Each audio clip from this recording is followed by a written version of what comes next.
राष्ट्रीय साक्षरता मिशन।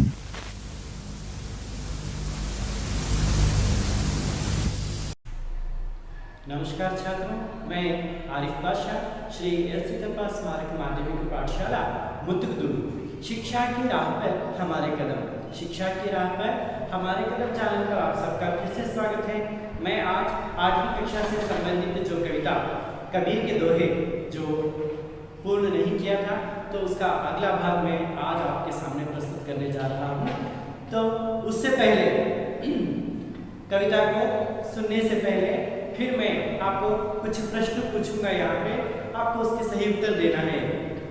जैसे कि कबीरदास जी के बारे में हमने सुना, तो कबीरदास जी के माता पिता कौन थे? हाँ, कौन है? बिल्कुल सही, कबीरदास जी के माता पिता थे नीरू और नीमा। नीरू और नीमा ये कबीरदास जी के माता पिता थे।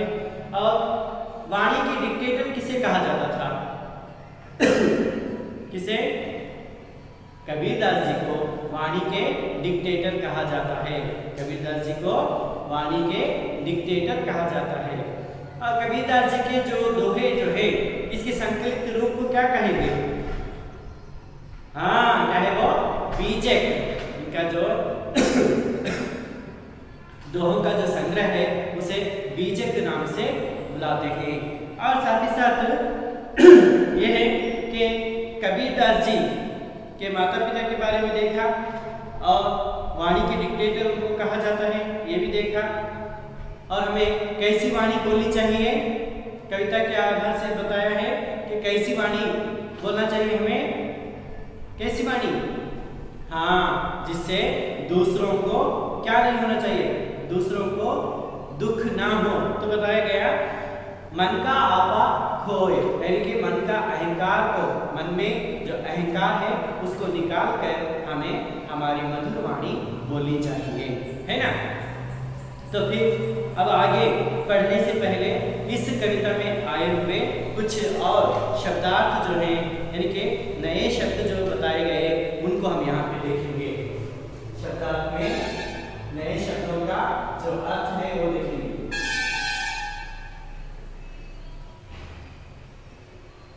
है ना। तो फिर नए शब्द है यहाँ पे देखेंगे। सांझ, पहला कौन सा है? सांझ।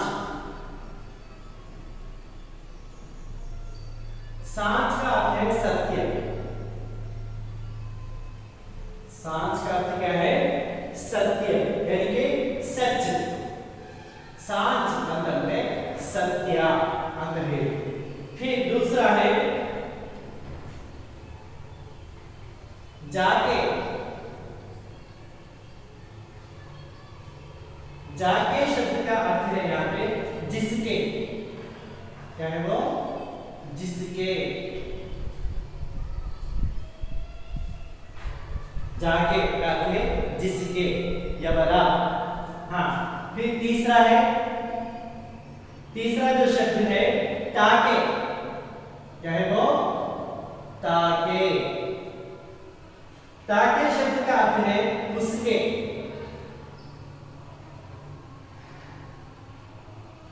उसके, अवरा। फिर अगला जो शब्द है भया। चौथा जो है भया। कन्नड़ का भया अलग है, हेदरिके, लेकिन यहाँ पे भया का अर्थ जो है होना। भया का अर्थ क्या है? होना या बनना। आप तक कहते हैं बनना। फिर पंथी, पांचवा शब्द क्या है? पंथी। पंथी का अर्थ है पथिक। पथिक यानी इसका और एक अर्थ है राही, यात्री, है ना, राही। और छठा शब्द है सुमिरन। क्या है वो? सुमिरन। सुमिरन शब्द का अर्थ है स्मरण करना।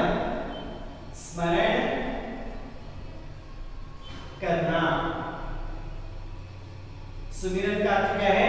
स्मरण करना, ಅಂದ್ರೆ स्मरस्ता करता है। फिर काहे, काहे, काहे का अर्थ है क्यों, काहे का अर्थ क्या है? क्यों, एक काहे का अर्थ है क्यों, किस लिए, किस कारण। फिर 8वां शब्द है कोई, कोई का अर्थ है यहाँ पे कोई, कोई का अर्थ क्या है? कोई। और 9वां शब्द है होय, क्या है वो? होय, होय का अर्थ है होता है, होय का अर्थ क्या है? होता है। हाँ ಇಲ್ಲಿ ಕೆಲವು ಶಬ್ದಗಳನ್ನು ಕೊಟ್ಟಿರ್ತಕ್ಕಂಥದ್ದು ಇಲ್ಲಿ ಸಾಂಚ್ का अर्थ है सत्य, ಸಾಂಚ್ ಅಂತಂದ್ರೆ ಏನು? ಸತ್ಯ, ನಿಜ ಅಂತ ಹೇಳಿ। ಜಾತಿ का अर्थ है जिसके, ಯವರ, ताके उसके, ಅವರ। भया का अर्थ है होना या बनना, भया का अर्थ क्या है? होना या बनना। पंथी का अर्थ है पथिक या राही, पंथी का अर्थ क्या है? पथिक या राही, यात्री का अर्थ है। फिर सुमिरन का अर्थ है स्मरण करना, सुमिरन का अर्थ क्या है? स्मरण करना, स्मरणपूर्वक। काहे, क्यों, काहे का अर्थ क्या है? क्यों, एक। कोई का अर्थ है कोई, कोई का अर्थ क्या है? कोई। होय का अर्थ है होता है, होय का अर्थ क्या है? होता है। तो इस तरीके से यहाँ पे कुछ शब्दार्थ और थे, मैंने आप लोगों को यहाँ पे बता दिया। अब फिर देखते हैं कविता को मैं पढ़ता हूँ, ध्यान से उसको देख लीजिएगा।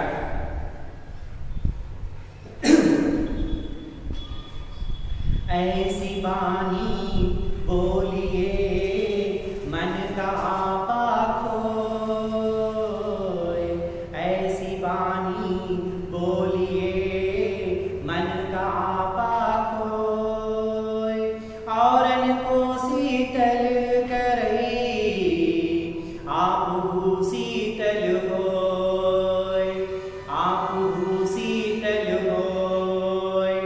सांझ बराबर तप नहीं झूठ बराबर पाप, सांझ बराबर तप नहीं झूठ बराबर पाप।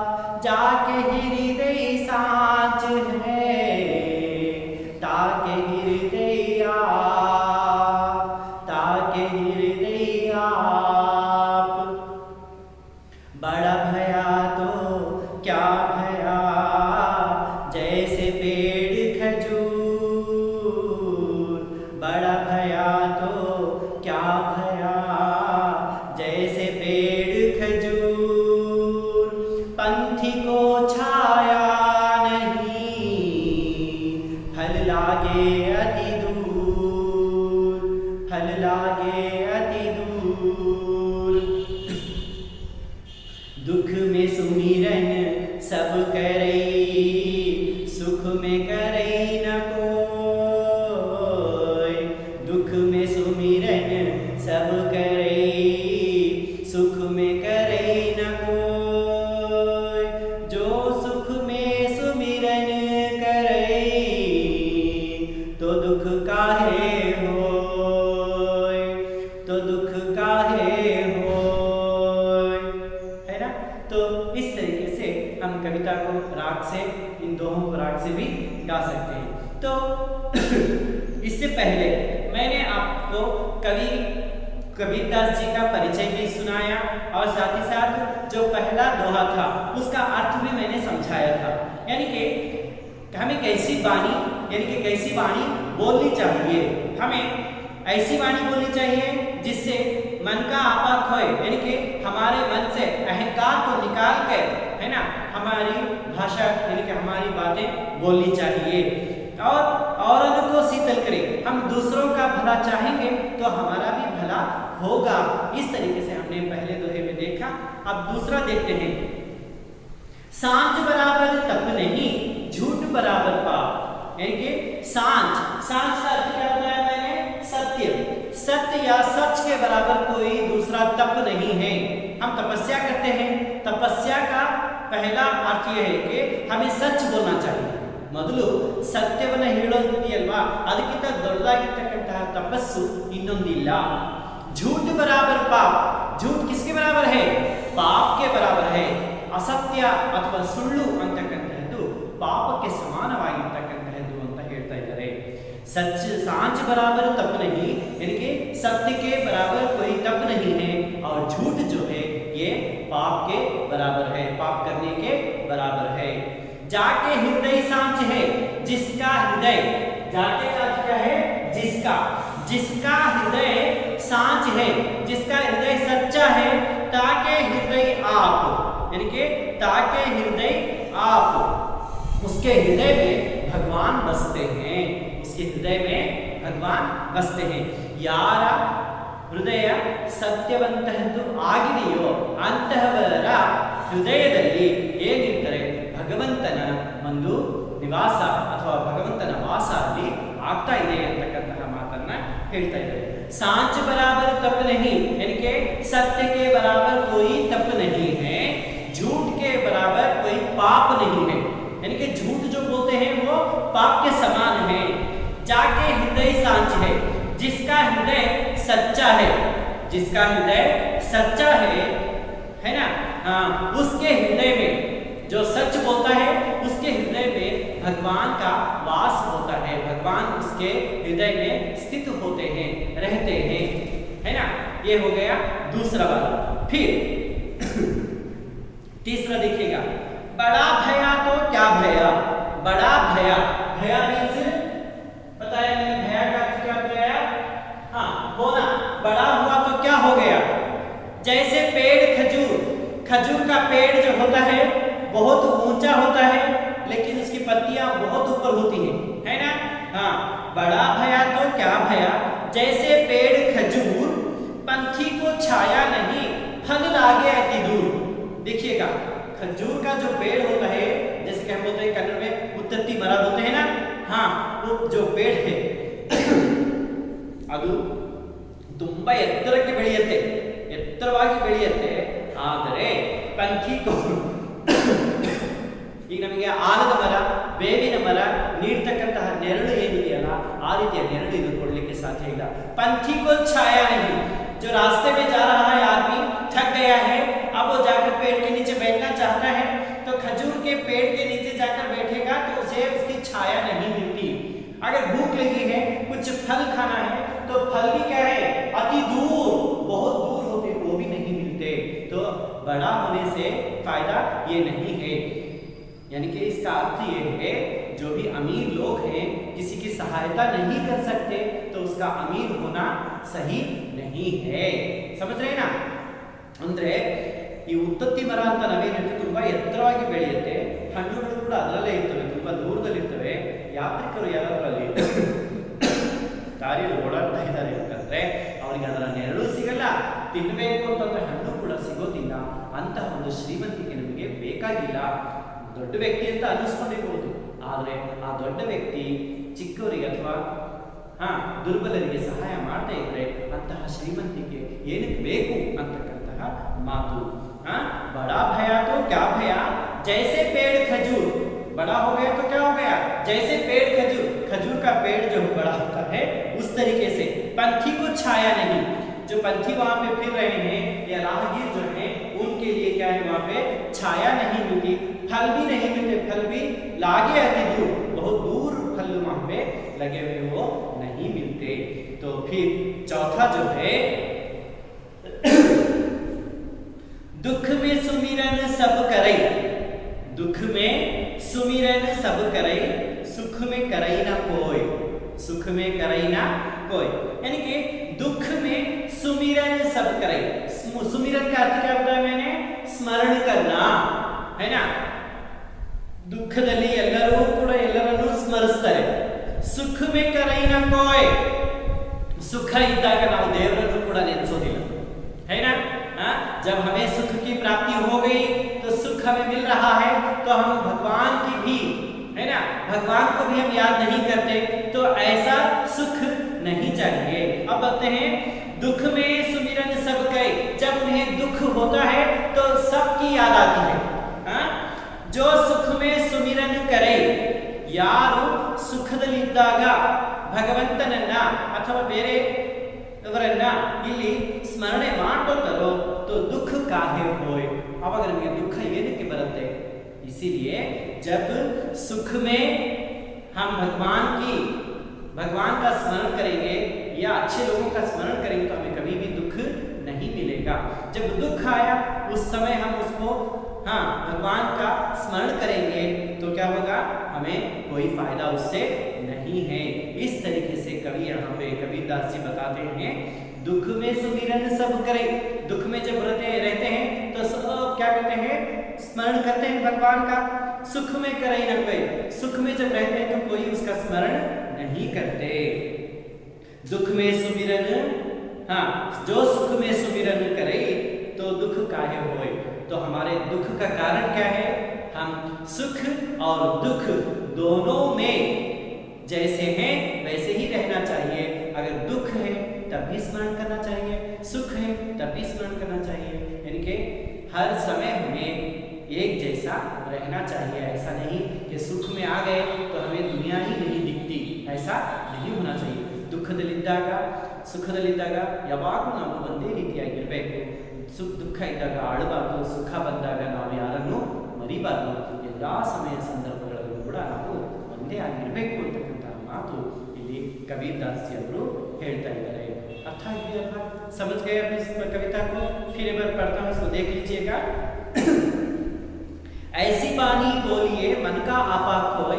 ऐसी वाणी हमें बोलनी चाहिए जिसमें कि अहंकार ना हो। अहंकार को निकाल कर हमें बातें करनी चाहिए और दूसरों का हम भला करेंगे तो हमारा भी भला होगा। इस तरीके से हमें रहना चाहिए। सांच बराबर तप नहीं, झूठ बराबर पाप। सच के बराबर कोई तपस्या नहीं है, झूठ जो है ये पाप के बराबर है। जाके हृदय, जिसका हृदय सच्चा है, जिसका हृदय सच्चा है उसके हृदय में भगवान बसते हैं। बड़ा भया तो क्या भया? जैसे पेड़, खजूर का जो पेड़ है इतना बड़ा, वैसे बड़ा होने से फायदा नहीं है। जो दूसरों के काम ना आए वैसा बड़प्पन किसी को नहीं चाहिए। पंथी को छाया नहीं, फल लागे अति दूर। पेड़ का, खजूर का जो पेड़ है उस पे पंथी को छाया भी नहीं मिलती और खाने के लिए फल भी नहीं मिलते। ऐसे व्यक्ति हमें नहीं बनना चाहिए। दुख में सुमिरन सब करे, सुख में करे न कोई। दुख में हम सब क्या करते हैं? भगवान का स्मरण करते हैं, लेकिन सुख में नहीं। लेकिन ऐसा नहीं करना चाहिए। जो सुख में सुमिरन करे, जो आदमी सुख में भगवान का स्मरण करता है तो उसे कोई दुख वहाँ पे नहीं पहुँचता। यानी कि हमें हमेशा एक जैसे ही रहना चाहिए कि ऐसा नहीं कि दुख आया तो रोते बैठ जाए, सुख आया तो उसके मज़े उड़ाए। ऐसा नहीं करना चाहिए। हर समय हमें एक ही तरीके से, एक ही जैसे हमें रहना चाहिए। ये यहाँ पे हमें कबीरदास जी इस कविता द्वारा हमें समझा रहे हैं। और इस कविता में देखिएगा, इस कविता का जो भावार्थ भी यहाँ पे दिया गया है, पीछे जो किताब है उसको भी आपको ठीक से पढ़ लीजिएगा। पढ़ेंगे ना? हाँ, उसका विवरण भी है वहाँ पे, देख लीजिएगा। समझ गए?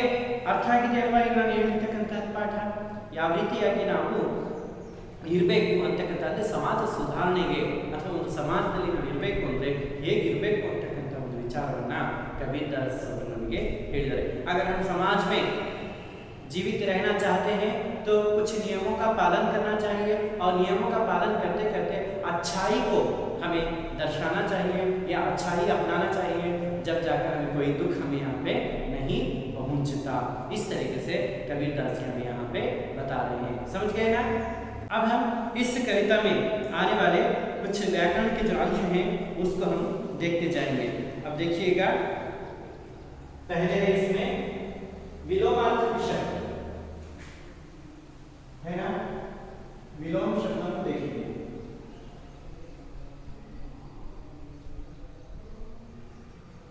विलोम शब्द यानी कि विरुद्ध पदगल है ना। तो यहाँ पे दिया गया है,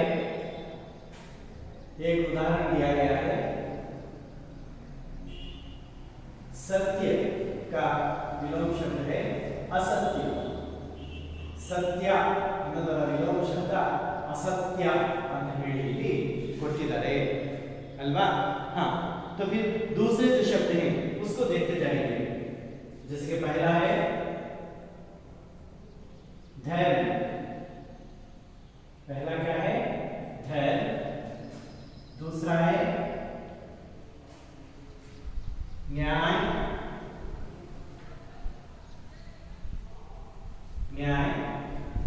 तीसरा है चेत. चेत. और चौथा है हित. हित. पांचवा है शांत.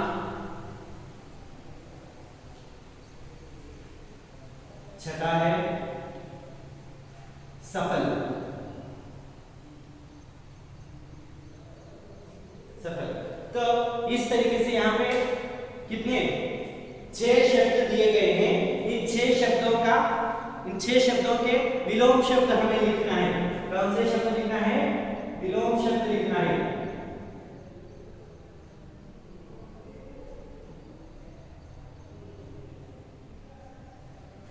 अब जो पहला है उसके लिए क्या लिखेंगे हम? पहला जो शब्द है, हाँ, धर्म के लिए अधैर्य. क्या है वो? अधैर्य. धर्म के लिए विलोम शब्द है अधैर्य. दूसरा क्या है?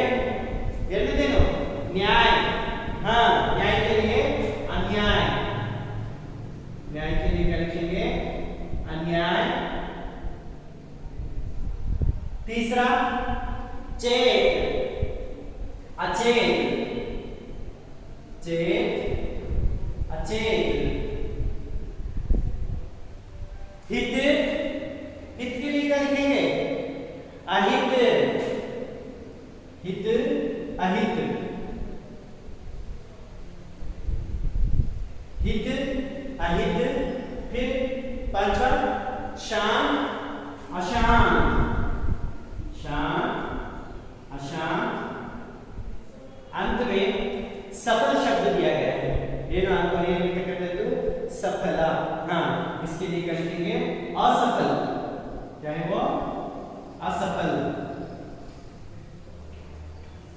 ये रहे 6 शब्द जो दिए गए. जैसे कि पहला एक उदाहरण दिया गया था सत्य असत्य. यानी कि हम शब्द के पहले अ की अ जो है स्वर अ लगाने से ये पूरे क्या हो रहे हैं? विलोम शब्द कहलाते हैं. देखिएगा, धर्म, अधैर्य, न्याय, अन्याय, चेत, अचेत, हित, अहित, शांत, अशांत, सफल, असफल. इस तरीके से विलोम शब्द यहाँ पे बनते हैं. समझ गए ना? हाँ, अब ये समझ में आया है. तो फिर देखते हैं कि आगे और एक यहाँ पे व्याकरण का जो विषय दिया गया है वो है उदाहरण के अनुसार शब्दों के अन्य रूप लिखिए. जैसे एक नमूना दिया गया है. यहाँ पे मैं नमूना लिख रहा हूँ. नमूना का अर्थ है मादरी. नमूना ऐसा है यहाँ पे बानी. बानी यानी कि इसका शुद्ध रूप लिखा गया वाणी. वाणी. वाणी है ना.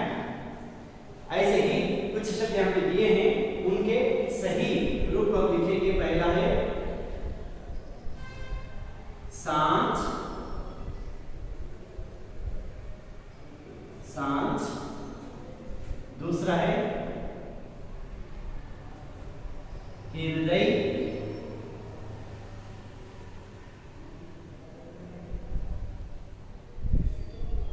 हृदय. तीसरा है शीतल. तीसरा क्या है?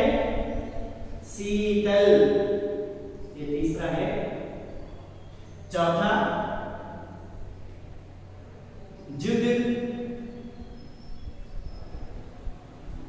जुग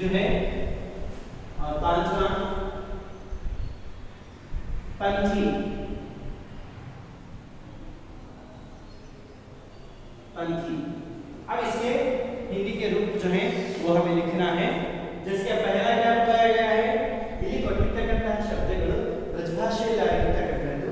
ಇದಕ್ಕೆ ಹಿಂದಿಯ ಒಂದು ರೂಪವನ್ನು ನಾವು ಬರೀಬೇಕು. तो वो है सांच. सांच का अर्थ मैंने क्या बताया था? हाँ, सच. सांच का अर्थ क्या है? सच. दूसरा हृदय. हृदय क्या है वो? हृदय.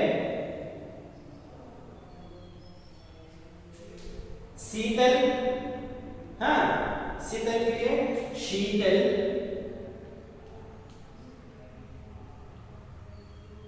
शीतल. जुग. युग.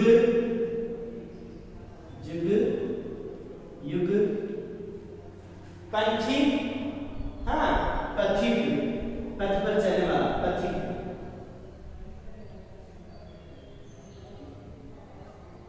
पथिक.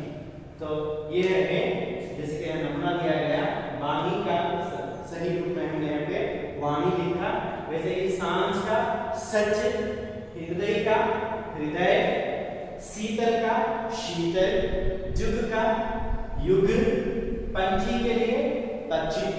इस तरीके से यहाँ पे विलोम शब्द और जो नमूना दिया गया था उसका भी हमने यहाँ पे लिखा है. तो मैं समझता हूँ कि आपको ये समझ में आया होगा. अच्छा किया. हाँ, इसमें और एक यहाँ पे जो अभ्यास में दिया गया है उसको देखते हैं कि बताया गया है नीचे लिखे शब्दों को उलट कर लिखना है. कैसे लिखना है? उलट कर लिखना है. उलट कर लिखिए.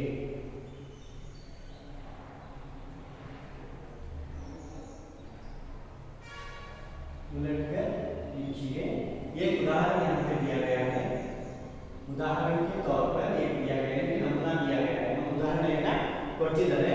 ಅದೇನು ನಾಚ್ नाच ಅಂತ ಇದೆ. ಇದನ್ನ उल्टा बरेंगे. इसको क्या करना है? पहले च लिखना है, फिर ना लिखना है. दोनों क्या हो गए? चना. क्या बना ये? चना, कडले, है ना. तो उस तरीके से हमें अब जो यहाँ पे शब्द दिए गए उसको उलट कर लिखना है. जिसके पहला शब्द जो दिया गया वो है याद. क्या है वो? याद. हाँ, याद लिखा. फिर दूसरा जो शब्द है रमा. रमा. तीसरा शब्द है जो है नव. तीसरा क्या है? नव. मोटे ले लो. नव. चौथा जो शब्द है लता. लता. पांचवा जो शब्द है वो क्या है? हरा. पांचवा जो है हरा. छठा जो शब्द क्या है? नदी. नदी. हाँ, इस तरीके से 6 शब्द यहाँ पे दिए गए हैं. हमें क्या करना है? इनको उलट कर लिखना है ना. ಇದನ್ನ ನಾವೇನ್ ಮಾಡಬೇಕು? ಮೊದಲೇ ಅಕ್ಷರವನ್ನ ಇಲ್ಲಿ ಮೊದಲನೇ ಅಕ್ಷರ ಬಿಟ್ಟು ಎರಡನೇದನ್ನ ಫಸ್ಟ್ ಬರೀಬೇಕು, ಆಮೇಲೆ ಎರಡನೇದನ್ನ ನಂತರ ಬರೀಬೇಕು. तो फिर देखिएगा याद. अब यहाँ पे पहला कौन सा है? द है. फिर या लिखना है. दोनों मिलाकर क्या हो गया? दया. याद जो था वो दया बन गया. फिर यहाँ पे रमा है. अब पहले लिखना है माँ. फिर ये क्या है? रा. दोनों मिलाकर माँ, है ना. फिर तीसरा अब यहाँ पे व फर्स्ट है पहले, फिर ना. दोनों मिलाकर वन. क्या बना? वन बना. अब यहाँ पे लता है. पहले ता लिखेंगे, फिर ल. ताल. अब यहाँ पे हरा है. रा पहले लिखना है, फिर ह.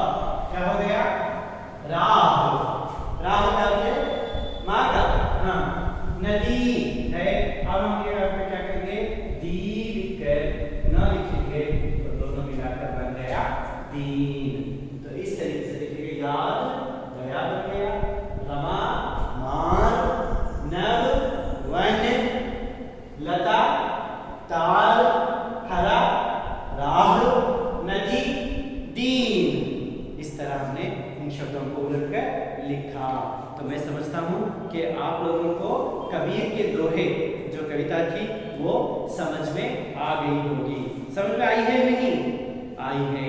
तो मैं गृह कार्य के रूप में आप लोगों को कुछ प्रश्न देता हूँ, उसको आप लिखेंगे, है ना। गृह कार्य,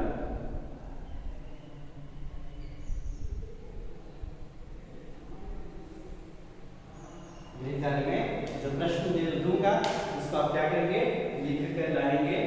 पहला प्रश्न है, पहला प्रश्न जो है, खजूर के पेड़ से हमें क्या सीख मिलती है? खजूर के पेड़ से, खजूर के पेड़ से, पेड़ से, खजूर के पेड़ से हमें क्या सीख मिलती है? हमें क्या सीख, क्या सीख मिलती है? हमें क्या सीख मिलती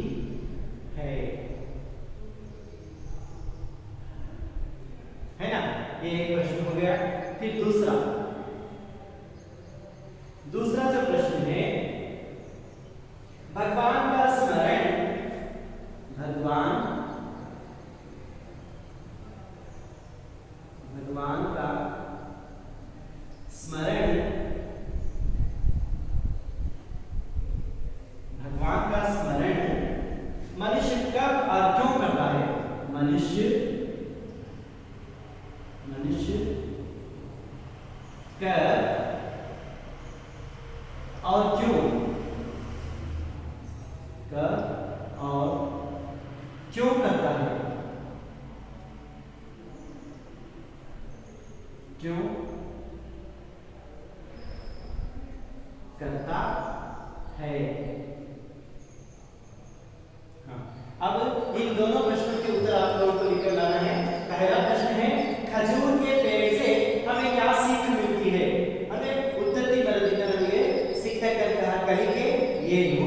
दूसरा, भगवान का स्मरण, भगवंतನ स्मರಣೆ मनुष्य, मनुष्य कब याವಾಗ और क्यों ಮತ್ತೆ ಏಕೆ ಮಾಡುತ್ತಾನೆ? इस तरीके से दो प्रश्न यहाँ पे मैंने आप लोगों को दिए हैं। इन दोनों प्रश्नों का उत्तर आप लोग क्या करेंगे, लिख कर लाएंगे। लिख कर लाएंगे नहीं लाएंगे ना? तो ये रहा कबीर के दोहे, जो दोहा था उस दोहे में मैंने कबीरदास जी का परिचय भी मैंने जितना हो सके मैंने आप लोगों को समझाने का प्रयास किया है, और साथ ही साथ दोहों का अर्थ भी समझाया, और उसमें आने वाले कुछ व्याकरण के जो अंश थे उन्हें भी मैंने समझाया है। समझता हूँ कि आपको भी वो समझ में आ गया होगा। तो फिर हमारे चैनल का नाम है शिक्षा की राह पर हमारे कदम। शिक्षा की राह पर हमारे कदम चैनल को सब्सक्राइब कीजिए, लाइक कीजिए और अपने दोस्तों में इसको शेयर करते जाइएगा। और फिर मैं अगले वीडियो के साथ आपके सामने फिर से उपस्थित होऊंगा। तब तक के लिए धन्यवाद।